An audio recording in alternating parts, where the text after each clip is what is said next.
যে পার্থ সাহেব বলেন তো কি বলছিলেন ৩১ দফার ১ নম্বরে? বাড়ি কোথায় গোপালী? আপনার মুখটা এখন বন্ধ কেন? বলেন তো কি বলছিলেন এতক্ষণ ধরে? মুখটা বন্ধ কেন এখন? দেশ কোথায় গোপালী?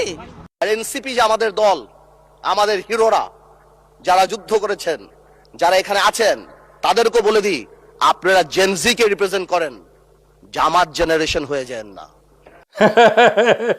আপনারা তো বাংলাদেশে জাতীয়তাবাদী রাজনীতি করেন, বাকশালী হয়ে যায় না। আওয়ামী লীগের সমর্থন নিয়ে তো ক্ষমতায় আসিছেন।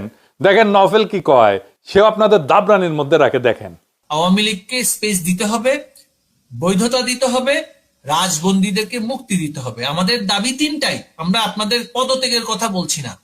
প্রক্রিয়া যাই হোক, আপনার পারফরমেন্স দেখতে চাই। পারফরমেন্স আপনি সংসদে দেখান, রাষ্ট্র পরিচালনার ক্ষেত্রে দেখান। আমরা আপনার সাথে মৌন সমর্থন দিয়েছি বলেই আপনি ক্ষমতায় এসেছেন। আপনি ভুলে যাবেন না। এই সমর্থন সরে গেলে কিন্তু আপনার ক্ষমতা আর থাকবে না। শুধু